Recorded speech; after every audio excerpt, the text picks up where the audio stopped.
tatlo o higit pa na mga ating malalaman na ikwento sa kanilang artifact o tinatago na pinagmanahan o sa kanila. Ngayong araw ay magtutong tayo sa kanila. Tara, samahan niyo ako.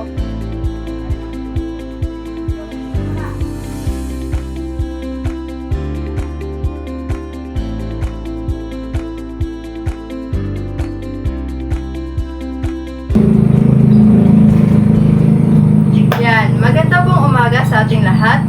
Nandito po tayo sa bahay po nila Tatay Puli. Siya po ang una nating i-interviewin. Siya po ay taga Bacor na napadpad po sa Nag-Ibadas, Nauhan. Ilang taon na po kayo, Tatay Puli? 68. 68 years old na po si Tatay Puli. Yan. Ang una kong tanong po, ano po yung inyong bagay na ipapakita po natin sa amin at pwede nyo po ba itong i-detalyado ng ng malinaw at ano po itong itsura, kulay, laki, luma po ba ito o bago? Luma po. Luma po. Ano po ang tawag po? Ang ate pong ini-interview is yung kanyang suot-suot na anting. Ito po, kung nakikita nyo po, ano po ang itsura niyan? Ano po ang tawag po dyan? One eye. One eyes po. Gaano na po katagal nyo suot po ito? Ang ko ay magtatatlong 4 na buwan na. 4 na buwan po, bago po naibigay po sa inyo. Saan ito po nanggaling at kanino po ito nagmula? Sino po nagmamay-ari? Doon po sa pamangkin, Martes. Pamangkin po. So may pag pinagmanahan din po yung pamangkin nyo? Wala. Wala po, galing po talaga po sa kanya.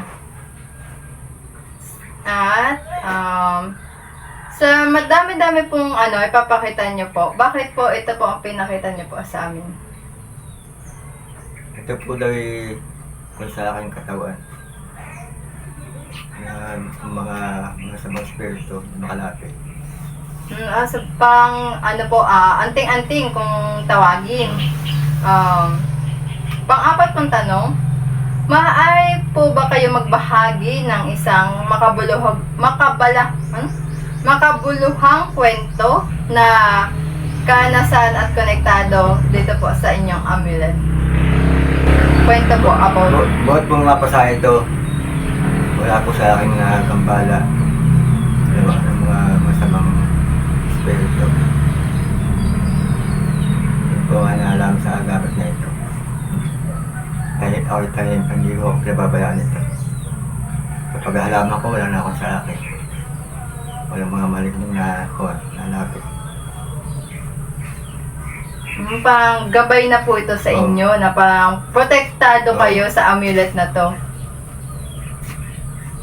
So, doon na po tayo nagtatapos sa interview ng ating kay Tatay Puli sa kanyang suot-suot na amulet. Bye-bye po! Bye-bye po! So, ayun na po. Nandito po tayo sa pangalawang i-interviewin natin na si Tita Nini Imperial, diba? Nakakayaman. Siya po ay taga Nag-Ibadas at yung sinauna po na interview po natin is yung kanyang bagong asawa. Kailan nga po kayo nagkasal? July 26. 2025. Bago pa po sila, July 26, 2025. Talagang kahit tadhana ipaglalapitin kayo. Talaga naman. Praise the tadhana. Ay, charot. So, yun po. Magsisimula na po tayo. Tita Nini sa aking tanong. Ano po ang inyong artifact or ipapakita po sa amin at pwede niyo po ba itong ilarawan ng detalyado at ano pong itsura nito, laki, kulay, luma po ba ito or bago? Nung ako nagsimula na mag-aaral lang pala na 1975. 1975. 1975. Tapos, yun ay nagtatrabaho bilang kasambahay Saan po? doon sa Quezon City Layo po pala. para matuto. Kasi pag umasa ka lagi sa magulang mo, ay kulang ang financial ng araw. Kaya, minabuti namin ito kasambahay. Tapos Kasambahay. nag-aaral ako ng pananahi. Matuto akong manahi dahil sabi ko sa sarili ko, habang buhay ay magagamit ko yun hanggang sa tumanda ako. Ito na, pwede na. Ito yung project na ginawa ko. Yan. First project po. In 75. Talagang ang ganda ng pagkatela niya. Tapos Ang bagong titulo bago nito pa. nung araw.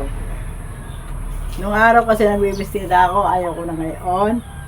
Bakit tita Nini? Bagay. Ay, naiyaw ko, payat mataba na ako. Payat yun. Mapayat na ngayon. Ayaw ko magbistida nga, gusto ko yung pantalon. So, sa inyo po galing to, wala pa po napagmanahan. Wala. Ay, pwede sa akin. Pwede. Iyo. Ako pala magmamana nung first project ni tita. Yan. May sinturon pa yan. Hindi na sinturon. Ay, ang ganda po talaga niya. Pag naremedyohan, bagay. Mm. Susuot ko sa graduation to. Oh, Oo nga. ang ganda po siya. Ibang Pang, talagang floral. Floral. Talagang, nung dati, ito po yung uso. Hanggang ngayon po, gantong floral, uso pa po ngayon. Napauso yung mga sinauna, ganyan. Binalikan po yung Buti ba, mga blouse, mga So yun ang aking pinag-aralan, manahe dahil kahit sa bahay lang, kumikita ka. Hindi ka na pwedeng pumunta sa ibang lugar para hanap buhay. Dito, taong bahay ka na, mananahe ka pa. Ayun, yun ang purpose ko sa buhay ko. Kasi hindi ako pwedeng, yung sa opisina, ayun. Sa opisina, gusto ko yung dito sa bahay. Kasi nga,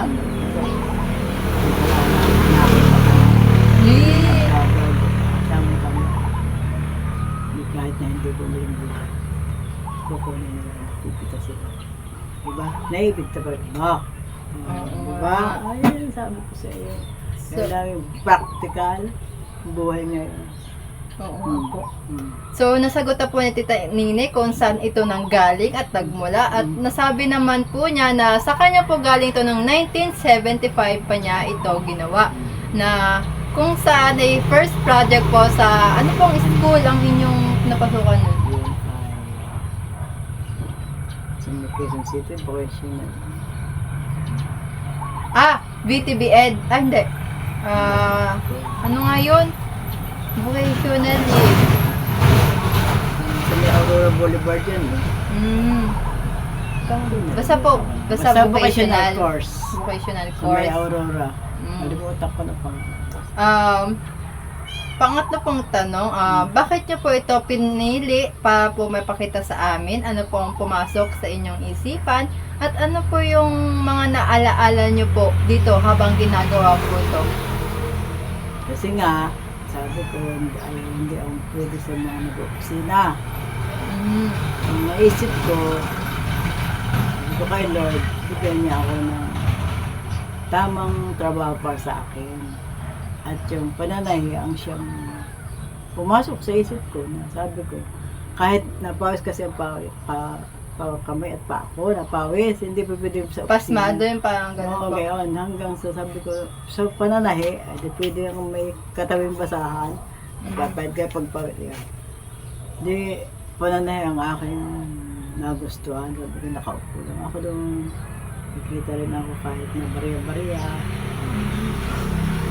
Tapos, yun nga, hanggang sa dumating sa sukdulan, na sabi ko yung matanda na, di nag-asawa na para may katuwang. Yun lang ang purpose ko. Mga simpleng buhay ko. Na hindi pupunta doon sa ibang lugar para ano po. Dito lang sa bahay pwede na. Yun lang ang aking purpose sa buhay ko. Yun, nasagot na din po niya yung mga Kabuluhan. kabuluhan talaga na ako sa Tagalog nabubulol. Kabuluhan ng kwento at mga karanasan nito. So, Yun, doon na po tayo nagtatapos. Maraming salamat po, Tita Nini. At naipahagi niyo po sa amin ang malinaw na detalyado ang nakaraan po sa inyong damit ito. At natutuwa ako at sa akin sa akin ipapamana ni Tita Nini ang kanyang damit na okay, na-excite na at masusuot ko ito sa graduation ko talaga naman. Matutuwa ako. Ipapamedyohan ko kay Tita Nini, papaano ko yan, papaayos kasi ang ganda po niya talaga. Kung titingnan niyo po, yung tela po niya is ano po talaga, pulido, tag doon. Tituron yan. Yung tituron daw po, yung pang pinakamahal kung sa Nung nabibili araw, po sa mahal. atin. Opo. Mahal noon. Ngayon, nako, sobra. Gold na po ito sa atin. Parang talagang makikita mo tong telang to sa mayayaman na mall. Oh. Talagang kung bibilhin ng mga ano is nasa 50k na. Ay, pero sa akin napunta. Maraming salamat, Tita Nini. At dito po tayo nagtatapos. Paalam! Thank you, Dave. Ayun po magpatuloy ang ating interviewhan. Pangatlo po na aking interviewin po si Tita Nilda Imperial. Siya po ay retired teacher at siya po ay walang asawa. Talagang dalaga po. Ilang taon na po kayo, Tita Nilda? Pero consider is 18 or 79 na. 79. Dalaga nga din po. So, ang unang tanong po natin, ano po yung inyong ipapakita po sa amin na artifact? Maaari niyo po ba itong ilarawan ng detalyado?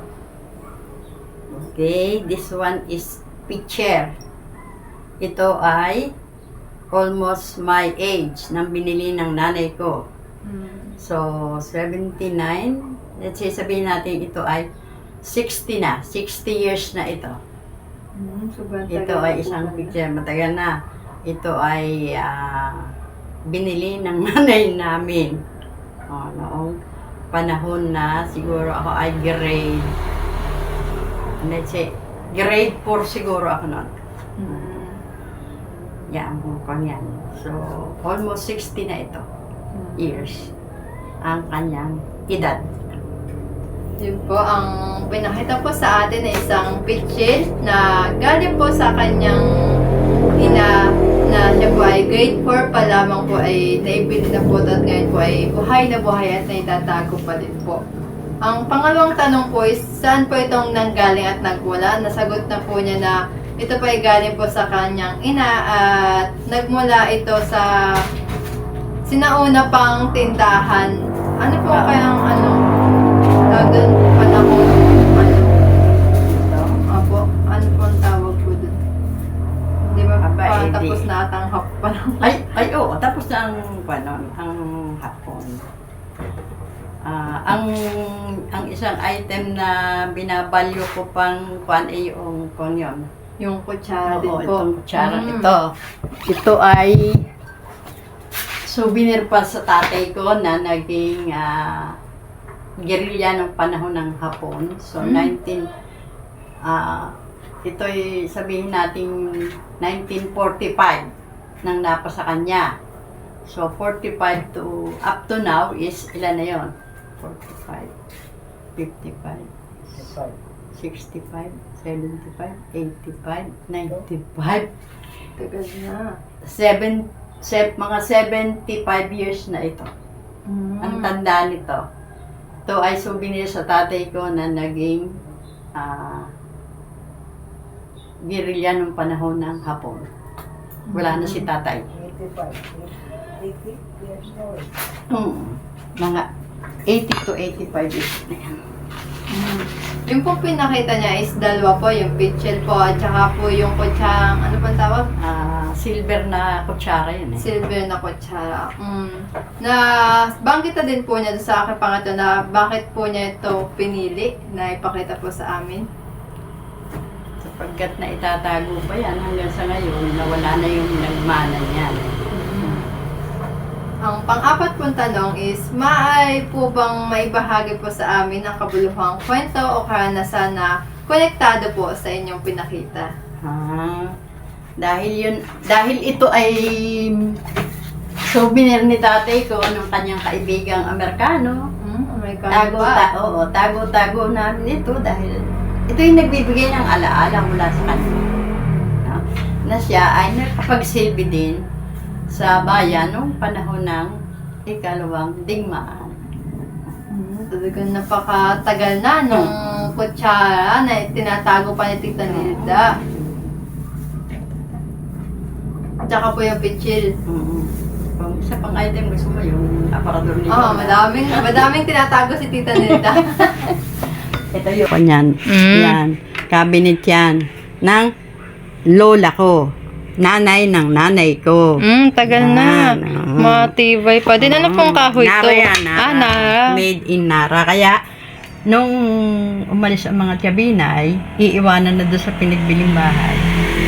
Hiningi ko yan. Kinuha ko. Souvenir ko sa mga lula. Kasi yan ay sa lula pa. Pasalamat na pakita po niya sa atin ang 3 bagay na kanyang pinahahalagahan nung sinauna pa ito. Ngayon, nagpapasalamat po ako at ako po ay inyong pinaunlakan na interviewin about po doon. Maraming salamat po, Tita Nilda. Yun lang po. Paalam! Okay. Salamat din sa iyo.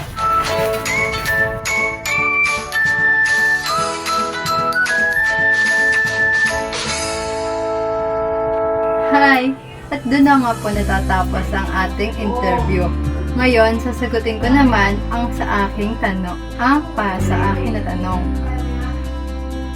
Una, reflection question. Nag-enjoy ba ako bilang interviewer? Bakit? Yes, nag-enjoy ako sapagkat nalaman ko ang mga iba't ibang kahalagahan ng mga gamit na tinatago nila na may mga value ito sa kanila. Tanda pa nila yung taon at saka talagang ramdam ko habang nagkikwento sila ay ramdam ko yung kanilang kwento na meron tong appreciation yung pagkakatago nila at masasabi kong napakaganda at na-experience ko ito.